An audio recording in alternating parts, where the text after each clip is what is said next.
I never knew a single slap could destroy so much. One moment, we were arguing. The next, my best friend, my husband, the father of my child, raised his hand. And just like that, everything changed. I met John when I was 22. He was the type of man every girl wanted, handsome, funny, hardworking. But what really made me fall for him was how safe I felt around him. With John, I could be myself. We got married 3 years later. Life wasn't perfect, but we were happy, at least in the beginning. Then, something changed. At first, I didn't notice it. It was small things, John getting irritated over little mistakes, snapping at me for no reason.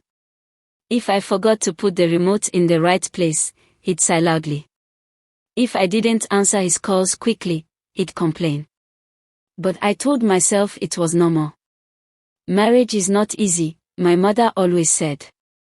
You have to be patient. So, I was patient. But patience didn't stop what happened that night. It started over something silly. Our 1-year-old son, Toby, had been crying all day. I was exhausted. I barely ate. John came back from work, looking tired too. I thought he would help, maybe carry Toby for a while. But instead, he got angry. Can't you make him stop crying? He asked, rubbing his forehead. I laughed, thinking he was joking. John, he's a baby. What do you want me to do? He didn't laugh. Instead, his voice rose. So, I come home from work, and I can't even get peace. What are you doing all day? I felt something snap inside me. What am I doing? John, I have been carrying this boy all day. Do you think taking care of a child is easy? His eyes darkened. So, you're talking back at me now? My heart started pounding. John, I'm just saying. Then it happened. His hand moved so fast, I didn't see it coming. A hot, sharp pain spread across my face. For a second, I couldn't breathe. My ears rang. My own husband had just slapped me. The room went silent. Even Toby stopped crying. John's eyes widened, as if he couldn't believe what he had done. I touched my cheek, still in shock. My legs felt weak. My mind was racing, did this just happen? Was I dreaming? Then he spoke, his voice barely above a whisper. Look what you made me do. Something in me broke. Tears filled my eyes, not just from the pain, but from the words. Look what you made me do. As if it was my fault. As if I had forced his hand. I picked up Toby, holding him close. My son. My baby. I couldn't let him grow up in a home where this was normal. I had promised myself that if a man ever hit me, I would walk away. But now that it had happened, I felt frozen. Where would I go? What would people say? John stepped closer. I'm sorry. I didn't mean it. I wanted to believe him. I wanted to pretend this was just a mistake. But deep inside, I knew the truth. If I stayed, it would happen again. That night, I didn't sleep.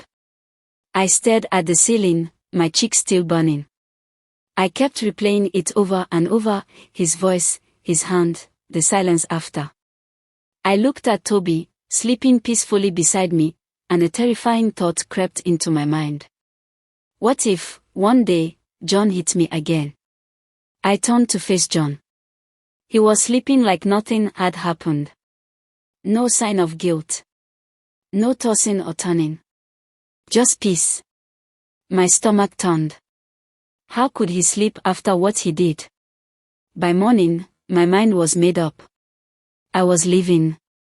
But living isn't as easy as people think. When I called my mother, my hands were shaking. Mama. John hit me. She sighed heavily. Oh, sorry my daughter. Marriage is not easy.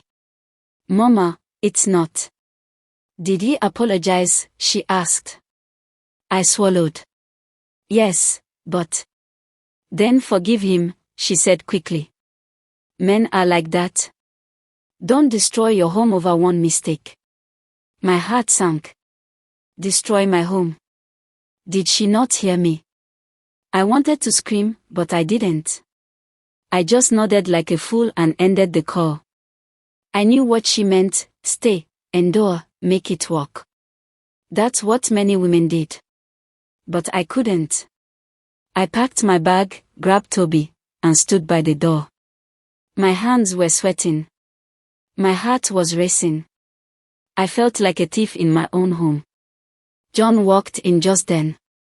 His face softened when he saw my bag. Babe, where are you going? I couldn't speak. He stepped closer. You want to leave? Because of one slap? He laughed a little, shaking his head. Are you serious? My throat was dry. I can't stay, John. His face changed. His jaw tightened. So that's it. After everything. Everything. My stomach turned. Did he think love gave him the right to hit me? I turned to open the door, but he grabbed my wrist, tight. You're not leaving, he said, his voice low, dangerous. Fear shot through me. This was not the man I married. This was someone else. I looked him in the eyes, holding back tears. John, if you love me, let me go. His grip loosened. I didn't wait. I opened the door and stepped out. And just like that, I was free. But freedom is not easy. I moved in with my cousin, Joyce. I had no job, no money, just a baby on my hip and pain in my chest. John called every day. At first, he begged. Then, he threatened. If you don't come back, you'll regret it, he said one night. I blocked his number. But the real battle was inside me. The guilt. The shame. The nights I cried myself to sleep, wondering if I had done the right thing. Then one day, I saw something that broke me all over again. I was scrolling through Facebook when I saw a post from an old friend. Rest in peace, Sarah. Gone too soon. Sarah. My old classmate. A sweet, quiet girl. I clicked on the comments, and my blood ran cold. Her husband had beaten her to death. I dropped my phone, my hands shaking. That could have been me. That would have been me. That was the moment I knew I didn't just live for myself. I left for Toby. I left so he would never grow up thinking that anger should be solved with violence. It's been 2 years now. I have a small job, a tiny apartment, and peace. John remarried. Sometimes, I wonder if he hits her too. Sometimes, I wonder if he regrets losing me. But it doesn't matter anymore. Because the day he slapped me was the day he lost me forever. Uncontrolled anger reaction can cost you more than you can pay. It can destroy a beautiful family. Learn how to control your anger. Domestic violence and abuse can be avoided if we all can control our reactions to anger. Who is to be blamed? John or his wife?